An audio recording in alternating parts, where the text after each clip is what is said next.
Bueno, en la clase de hoy vamos a desarrollar el tema número 12 de la validez personal en la aplicación de las leyes penales. Como ya lo hemos visto en los temas anteriores, las leyes penales tienen límites en el tiempo, en el espacio, es decir, por regla general se va a aplicar la ley que está vigente al momento, eso tiene que ver con el tiempo, al momento en que se cometió el delito, y en cuanto al espacio, se aplican las leyes penales vigentes por los delitos que se han cometido dentro del territorio venezolano. Esta es la regla. La excepción no es aplicar leyes penales en cuanto al tiempo, leyes penales retroactivamente, si esto beneficia al reo, y en cuanto al espacio, aplicar la ley penal extraterritorialmente, es decir, a hechos ocurridos en el extranjero cuando se cumplen las hipótesis del Código Penal. Ahora, ¿cuáles son los límites de la aplicación de las leyes penales en cuanto a la persona? Es decir, ¿qué significa esto de la validez personal de las leyes? En principio, las leyes tienen que ser aplicadas de forma igualitaria a todos los ciudadanos sin distinción. Y esto tiene respaldo, tiene fundamento en un principio constitucional, que es el principio de la igualdad, que está consagrado en el artículo 21 de la Constitución, pero además también tiene rango legal en el artículo 3 del Código Penal, cuando se señala todo el que cometa un delito o una falta en el espacio geográfico de la República será penado. Cuando se habla de todo, no se hace distinción de a quienes sí y a quienes no. A todos los ciudadanos por igual que cometan un delito se les tendrá que aplicar las leyes. Esta es la regla. Sin embargo, no siempre se aplican las leyes penales a todos los ciudadanos por igual. Existen lo que se conocen como las prerrogativas, que en función del cargo, por ejemplo, que tienen ciertas personas, pudieran eliminar o suspender la responsabilidad penal o hacer que la aplicación de las leyes penales a esas personas por ciertos cargos que ejercen sea distinta. Estas prerrogativas, como lo vamos a ver en un momento, las gozan los diputados de la Asamblea Nacional, el presidente de la República y los altos funcionarios, el defensor del pueblo, los presidentes extranjeros de otros estados y los funcionarios diplomáticos. Estas prerrogativas, o sobre estas prerrogativas se ha discutido bastante en la doctrina, si suponen la aplicación desigual para ciertas personas, quienes, los diputados, los presidentes, el defensor del pueblo, etcétera, si supone la aplicación de las leyes penales a estas personas por los cargos que ejercen, aplicar las leyes de forma distinta, será o no una violación a ese principio de igualdad, que además tiene rango constitucional. Hay quienes consideran que no se viola el principio de legalidad, sino que se trata de una excepción. Toda regla, todo principio tiene sus excepciones. Pero hay otro sector, y quizás este es el sector que ha tenido, o que tiene un poco más de peso en cuanto a este tema. No se trataría ni de una violación o una infracción al principio de igualdad, es decir, la aplicación de las leyes penales desigual, entre comillas, digámoslo así, o no aplicar las leyes penales de forma igual a ciertas personas, no serían una violación al principio de igualdad, tampoco sería, hay quienes consideran que tampoco sería una excepción a este principio, a esta regla, sino que más bien es una confirmación del principio de igualdad. ¿Qué significa esto de que se está confirmando?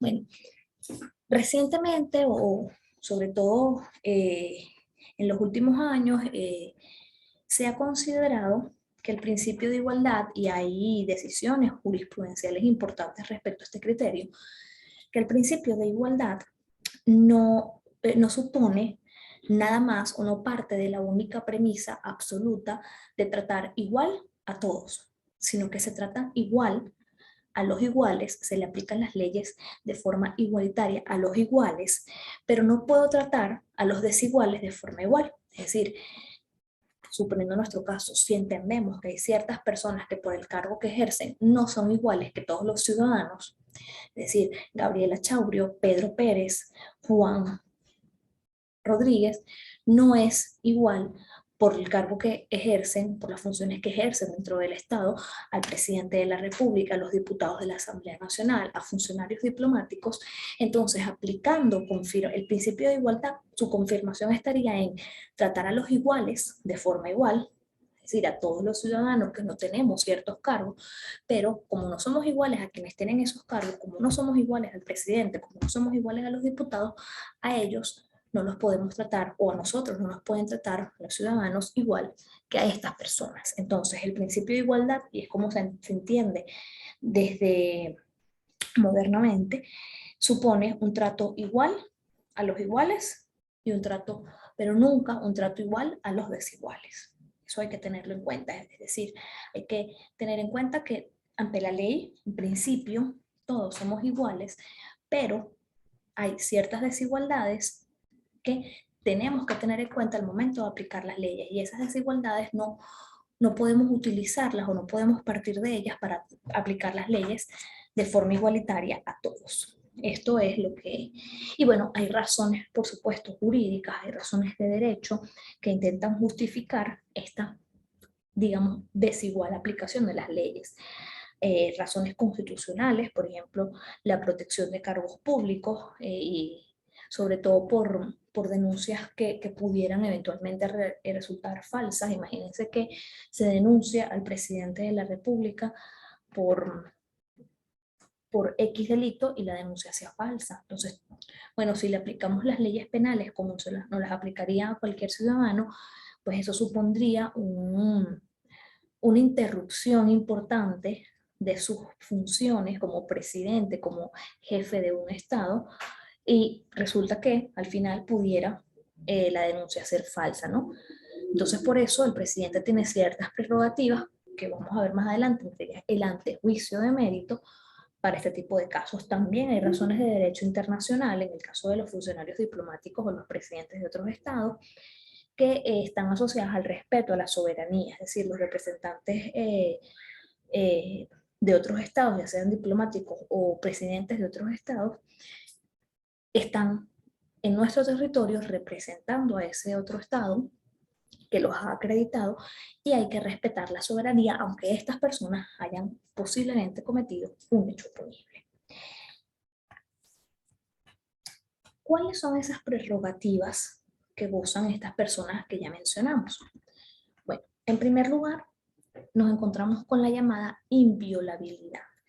La inviolabilidad, como prerrogativa, está destinada a proteger a los diputados de la Asamblea Nacional, a los presidentes de otros países y a los funcionarios diplomáticos de otros países. En el caso de la inviolabilidad de los diputados se conoce como la inviolabilidad parlamentaria. En cuanto a la inmunidad, un segundo grupo de estas prerrogativas, de la que gozarían los diputados, sería entonces inmunidad parlamentaria, pero también el defensor del pueblo goza de inmunidad. Y finalmente las prerrogativas procesales, entre ellas el antejuicio de mérito, la cual beneficia o protege a los diputados, al presidente y a los altos funcionarios y a los funcionarios consulares. Vamos a hablar en primer lugar entonces de la inviolabilidad. La inviolabilidad, para quienes gozan de esta prerrogativa, exime de responsabilidad penal. Si la persona, sea el diputado, sea el jefe de Estado extranjero o el diplomático extranjero, comete un delito durante el tiempo en que está ejerciendo su cargo, nunca será responsable penalmente. ¿Por qué? Porque la inviolabilidad es una eximente de responsabilidad. Nunca va a existir responsabilidad penal para quienes gocen de ella. Siempre, por supuesto, que se haya cometido el hecho durante el ejercicio del cargo, durante el tiempo en que se tiene el cargo. En el caso de la inviolabilidad parlamentaria, es decir, aquellos que gozan específicamente los diputados, este tipo de inviolabilidad tiene ciertas características o ciertas consideraciones que no tienen las demás y que es importante resaltar. En primer lugar, está regulado en el artículo 199 de la Constitución. Y entonces, a partir de allí, entendemos o se deduce que los diputados de la Asamblea Nacional no tendrán responsabilidad penal por aquellos votos u opiniones que puedan emitir en el ejercicio de sus funciones. Es decir, cuando un diputado comete los llamados delitos de palabra, ¿qué es un delito de palabra? Bueno, aquellos hechos que están tipificados en la ley o que pudieran constituir delitos tipificados en la ley cuando se realizan o se dan opiniones o se hacen votos durante un debate en el Congreso. Por ejemplo, la difamación, la injuria, la calumnia, el vilipendio, la instigación a delinquir, serían delitos de palabra. Entonces, cuando el diputado realiza, comete, pudiera cometer un delito de palabra, algunos de estos delitos de palabra, cuando va a expresar votos u opiniones, y aquí esto es muy importante, durante el ejercicio de sus funciones, esto no quiere decir que esté limitado a lo que ocurra en el Congreso, en los debates de la Asamblea Nacional, puede ser dentro, puede ser también fuera. Imagínense una entrevista que el diputado esté dando y allí pudiera cometer algún delito de palabra. ¿Está en el ejercicio de sus funciones? Sí, lo está. Ahora, resulta que el diputado estaba jugando cartas y allí cometió un delito de palabra, un vilipendio, unas ofensas. Allí, si no está dentro del ejercicio de sus funciones, que repito, no está limitado al Congreso, dentro del Congreso, no importa, pero siempre es importante determinar que lo realizó cumpliendo o ejerciendo sus funciones. La inviolabilidad parlamentaria inicia, es decir, los diputados comienzan a tener esta prerrogativa y a estar protegidos en virtud de ella con la juramentación y finaliza cuando terminan su cargo como diputados. Cuando finaliza su cargo como diputados ya no gozarán más de inviolabilidad. Pero todos aquellos delitos de palabras, vean que está limitado únicamente a los delitos de palabras, que pudieran haber cometido, es decir, yo soy diputado, hoy finalicé, ya yo hoy dejo de ser diputado, pero fui diputado desde hace 3 años. Durante estos 3 años que hoy finalizan, cualquier delito de palabra que yo haya podido cometer en el ejercicio de mis funciones, yo nunca voy a tener responsabilidad penal. Ahora, hay preguntas interesantes respecto a la inviolabilidad parlamentaria.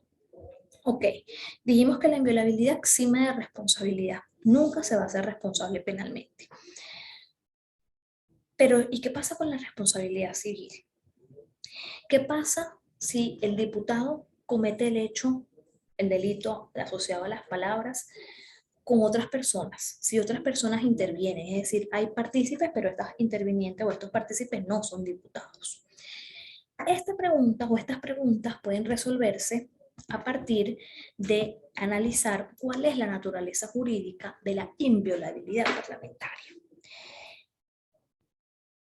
La naturaleza jurídica de esta prerrogativa es que es un eximente de responsabilidad penal. Esta eximente de responsabilidad penal supone, si estamos hablando de alguna eximente de responsabilidad penal que ataca alguno de los elementos del delito, a la acción, a la tipicidad, a la antijuricidad o la culpabilidad, no hay delito. Y por supuesto no hay pena. Pero también existen otros tipos de eximentes de responsabilidad penal, que son las llamadas excusas absolutorias, en las que no están asociadas a los elementos del delito, se cometió una acción típica antijurídica y culpable, pero por razones de política criminal, el legislador decide, en ciertos casos, eximir de pena, no castigar.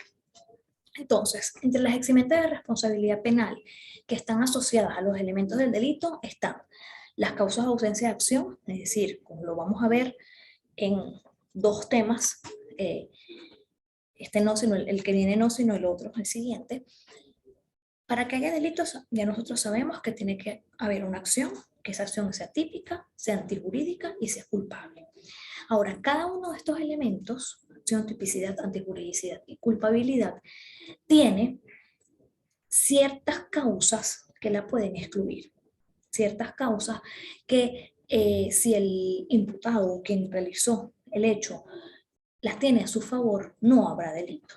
En el caso de la opción, son las causas de ausencia de acción. Por ejemplo, estar dormido cuando se comete el hecho, ser sonámbulo. Si una persona sufre de sonambulismo y comete un hecho tipificado en la ley como delito, tiene a su favor una causa de ausencia de acción y no habrá cometido delito alguno. Puede ser que sí haya acción, pero que esa acción no se amolde a lo que diga el tipo legal. Entonces allí tenemos o podremos estar en presencia de causas de atipicidad, que excluyen la tipicidad. Tampoco hay delito. Por otro lado, puede que esa acción sí sea típica, pero no sea antijurídica porque se tiene una causa de justificación. Por ejemplo, la causa de justificación por excelencia o los llamados permisos legales es la legítima defensa. Cuando yo actúo en legítima defensa y mato a alguien para defenderme, yo realicé una acción. Esa acción es típica, está descrita en la ley como delito, homicidio en este caso, pero yo tengo una causa que justifica mi comportamiento, por lo tanto no es antijurídico y no es delito. Y finalmente las llamadas causas de inculpabilidad, por ejemplo la inimputabilidad. El ser inimputable es una causa que exime de culpabilidad. Si la persona tiene alguna de estas causas o eximentes de responsabilidad penal asociadas a los elementos del delito, acción, tipicidad, antijuridicidad, culpabilidad, no hay delito, por supuesto, y mucho menos habrá pena. Pero puede ser, existen otro grupo de eximentes de responsabilidad que son las llamadas excusas absolutorias. Ellas no tienen nada que ver con los elementos del delito. El delito se cometió, pero por razones de política criminal, el legislador decide en ciertos casos, a pesar de que se cometió un delito, no castigar. Es decir, las excusas absolutorias lo que hacen es eximir la pena. No elimina algunos de los elementos del delito, sino elimina la pena. ¿Por qué les hablo de todo esto? Bueno, porque si nosotros sabemos que la naturaleza jurídica de la inviolabilidad parlamentaria es la de ser una eximente de responsabilidad penal, bueno, tenemos que saber qué tipo de eximente. Cuando un diputado comete un delito de palabra en el ejercicio de sus funciones, en el ejercicio de su cargo como diputado, como congresista, evidentemente que no tiene a su favor ni una causa de ausencia de acción, ni tampoco una causa de atipicidad. Pero hay quienes consideran que la inviolabilidad parlamentaria podría ser una causa de justificación, específicamente el cumplimiento de un deber. El diputado, dentro del ejercicio de sus funciones, está cumpliendo el deber que le asigna el cargo que tiene como diputado, y en el cumplimiento de su deber, si comete algún delito de palabra, no será castigado porque su comportamiento no es antijurídico. Si esto fuera así, si entendemos que las causas que la inviolabilidad parlamentaria es una causa de justificación en el cumplimiento del deber, allí no habría responsabilidad civil, porque cuando el hecho es contrario a derecho, o al revés, que sería nuestro caso, cuando el hecho es consono, se está actuando de conformidad con el ordenamiento jurídico, es todo el ordenamiento jurídico, no nada más el derecho penal, sino que cuando se habla de antijuridicidad, se está hablando del ordenamiento jurídico o de la juridicidad en general. Por lo tanto, cuando se tiene una causa de justificación, no hay responsabilidad penal porque no hay delito, pero tampoco hay responsabilidad civil. Y en cuanto a la segunda pregunta que nos hacíamos, de bueno, ¿qué pasa con quienes eventualmente pudieran haber participado en la comisión de ese hecho punible asociado a las palabras? Es decir, ¿qué pasa con los partícipes? Si entendemos que la inviolabilidad parlamentaria es una causa de justificación, los partícipes tampoco tendrán responsabilidad penal alguna, ni el diputado ni los partícipes. Sin embargo, esto pues no pareciera, sobre todo esto de los partícipes, ¿no? Porque si al principio hemos hecho todo un análisis diciendo que, bueno, ciertas personas gozan de ciertas prerrogativas por el cargo que tienen, bueno, eso se entiende perfectamente con un diputado, pero no con otra persona que haya participado en el hecho y que no sea diputado, que no tenga el cargo. ¿Cómo es que a él también lo va a amparar la prerrogativa si decimos que es una causa de justificación, siendo que él no tiene el cargo? Por eso, entonces la doctrina considera, bueno, una causa de inculpabilidad tampoco es.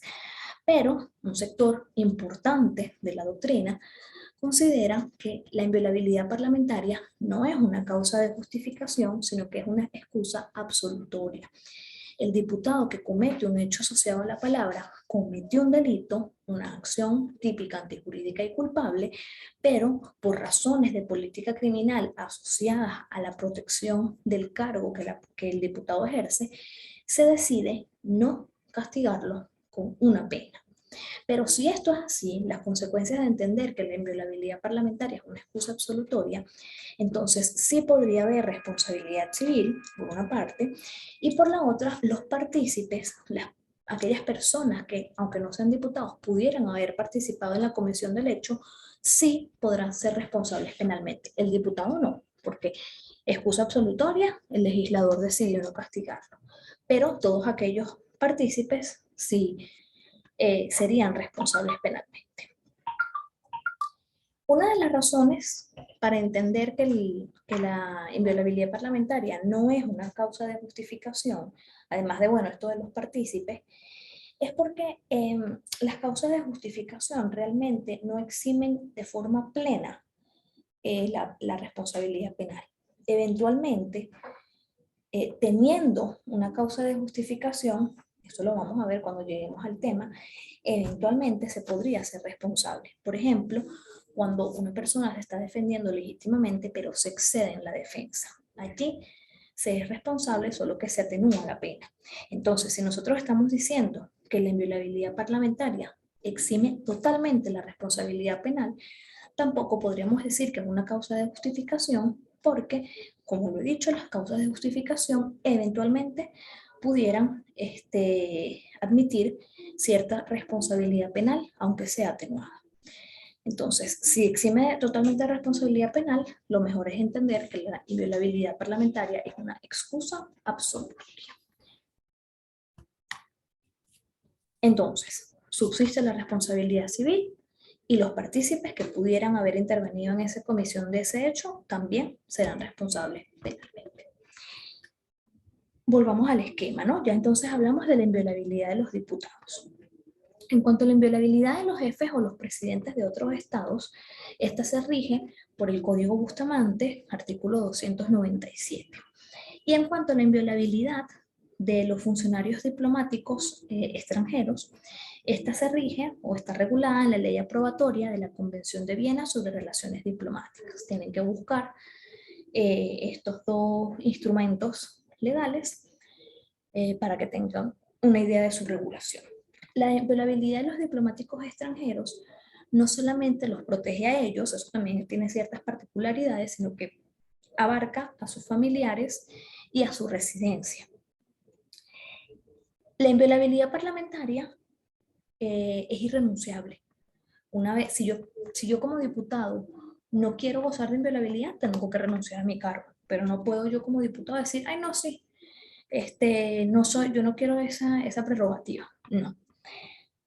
La inviolabilidad de los diplomáticos extranjeros sí puede ser renunciable y la renuncia puede venir por el Estado que acredita a ese funcionario diplomático.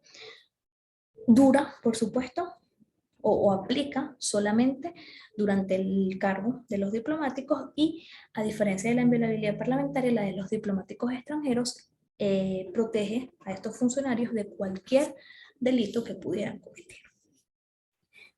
Vamos con el segundo grupo de prerrogativas, la inmunidad. La inmunidad protege a los diputados por una parte, pero también quien ejerza el cargo o el rol de defensor del pueblo goza de inmunidad. Dijimos que la inviolabilidad exime totalmente de responsabilidad penal. La inmunidad, que es la primera diferencia, no es un eximente de responsabilidad penal, sino que suspende los efectos penales durante el ejercicio del cargo. Es una prerrogativa procesal conforme a la cual se va a suspender cualquier efecto penal que pudiera surgir contra quien ejerza el cargo, ya sea diputado, ya sea defensor del pueblo, y solamente durante el tiempo que dure ese cargo. Incluso cuando ya ha iniciado un proceso. ¿Cuáles pudieran ser estos efectos penales que se suspenden? la detención, registro pesquisas, la interceptación de llamadas, por ejemplo. Entonces, quienes gozan de inmunidad, los diputados y el defensor del pueblo, si cometen algún delito durante el tiempo en que ejercen su cargo, no, los efectos penales de esta comisión del delito realizado por estas personas, que el diputado o el defensor del pueblo, se van a suspender. Y una vez que estas personas finalicen el cargo que ejercen, se podrá retomar nuevamente, ya sea el proceso, se podrán detener, se podrán registrar, pesquisar, etc. La inmunidad parlamentaria, es decir, la inmunidad de la que gozan los diputados, está regulada en el artículo 200 de la Constitución. Y aquí es algo muy importante, y sobre esto tiene un artículo que ya debieron haber revisado y leído, un artículo que yo escribí sobre el inicio, cuándo inicia la inmunidad parlamentaria. El artículo 200 señala que la inmunidad parlamentaria, es decir, esta prerrogativa de la que gozan los diputados, por la cual se suspenden los efectos penales por delitos que pudieran haber cometido durante su cargo, comienza desde el momento en que son proclamados ganadores, en que se proclama por el Poder Electoral como ganadores para el cargo de diputados, comienzan a gozar de inmunidad. Y culmina, por supuesto, cuando el cargo finaliza. Sin embargo, recientemente, y esto es el artículo que han debido ya revisar, sobre el análisis de una sentencia del Tribunal Supremo de Justicia, que también tienen que revisar o han debido revisar, porque los datos los tienen ya en el campus virtual desde hace tiempo. Esta decisión del Tribunal Supremo ha desvirtuado el momento en que los diputados pueden comenzar a gozar de la inmunidad. Y a pesar de que el artículo 200 de la Constitución señala que inicia con la proclamación, es decir, proclamar es declarar a alguien como ganador, y esto lo hace el Poder Electoral, la sentencia, la decisión del Tribunal Supremo, ha dicho que realmente los diputados comienzan a gozar de inmunidad a partir de la juramentación. Y como ustedes ya vieron o van a ver cuando revisen el artículo del cual les estoy hablando, proclamar no es lo mismo que juramentar, en absoluto.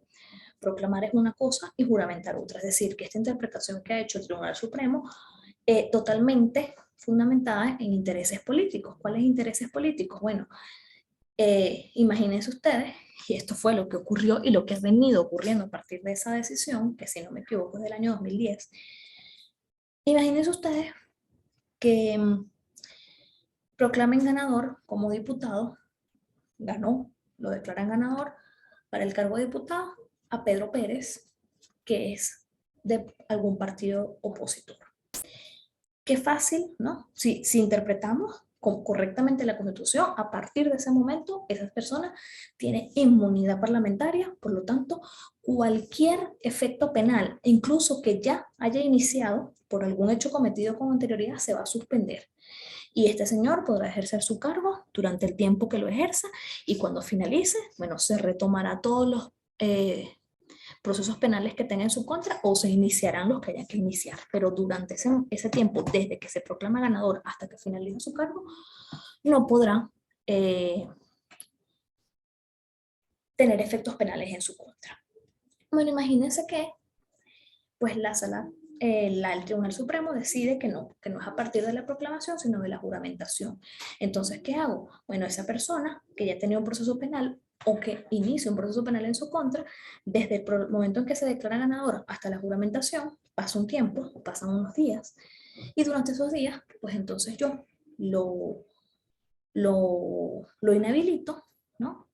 Lo inhabilito políticamente por el delito que pudo haber cometido, y entonces tengo un diputado opositor menos. Vean toda la arbitrariedad para satisfacer los intereses políticos de quienes están en el poder, lamentablemente, el día de hoy, quienes aplican esta decisión totalmente arbitraria y contraria a lo que establece la Constitución del Tribunal Supremo de Justicia. Bueno, si no han leído el artículo, tienen que hacerlo para que aclaren un poco más o puedan extender un poco más esta discusión de cuándo comienza la inmunidad parlamentaria. ¿Cuándo comienza? O sea, esa decisión del Tribunal Supremo de Justicia es totalmente arbitraria, por lo tanto, la inmunidad parlamentaria comienza en el momento en que es proclamado la persona ganadora y finaliza cuando culmina su cargo. Hay excepciones. La inmunidad parlamentaria tiene ciertas excepciones. Por ejemplo, el delito flagrante, ¿no? El delito flagrante está definido en el Código Orgánico Procesal Penal y es la flagrancia es una institución procesal según la cual una persona actúa en flagrancia cuando se encuentra cometiendo el hecho punible o cuando acaba de cometerlo. La flagrancia y la cuasiflagrancia.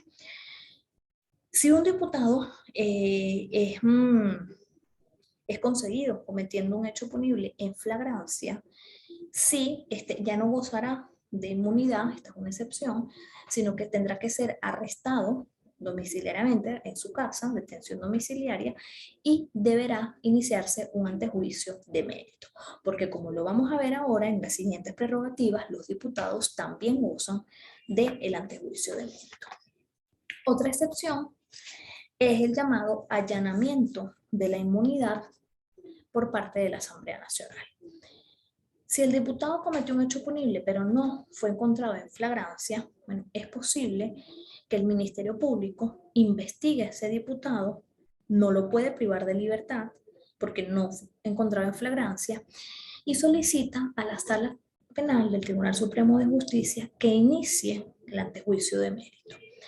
Si el Tribunal Supremo declara con lugar el antejuicio de mérito, porque como lo vamos a ver ahora, considera que hay méritos para juzgar al diputado, entonces la cuestión pasa a la Asamblea Nacional, quien en definitiva decide si allanar o no allanar la inmunidad del diputado. Si no la allana, pues sigue gozando de la inmunidad. Si allanan su inmunidad, entonces el diputado pierde la inmunidad, pierde los beneficios de esta prerrogativa. Esto, por supuesto, es decisión de la Asamblea Nacional, también tomando en cuenta si hay mérito o no hay mérito, y esto lo decide el Tribunal Supremo de Justicia. En cuanto a la inmunidad del defensor del pueblo, esta prerrogativa se encuentra en el artículo 282 de la Constitución. Y aquí ocurre lo mismo, ¿no? Si el defensor del pueblo durante el ejercicio de su cargo comete algún delito, cualquiera, el delito de palabras solamente está asociado a la inviolabilidad parlamentaria. Pero en la inmunidad por cualquier delito, el defensor del pueblo no podrá ser iniciado un proceso penal, investigado, detenido, sino que todos los efectos de ese hecho que pudo haber cometido el defensor del pueblo quedarán suspendidos en virtud de su inmunidad. Las excepciones para la inmunidad del defensor del pueblo que haya cometido el delito en flagrancia o que se solicite el antejuicio de mérito, que no es lo mismo que el allanamiento. El allanamiento de la inmunidad solo aplica para los diputados. Finalmente, tenemos las prerrogativas procesales de las cuales se benefician o pudieran beneficiarse los diputados. Fíjense que los diputados son los únicos que tienen inviolabilidad, inmunidad y también prerrogativas procesales. El presidente de la República y los altos funcionarios. ¿Quiénes son estos altos funcionarios? Los que establece la Constitución. Y los funcionarios consulares. Las prerrogativas procesales no son más que formalidades que se tienen que tomar en cuenta para el enjuiciamiento de ciertas personas.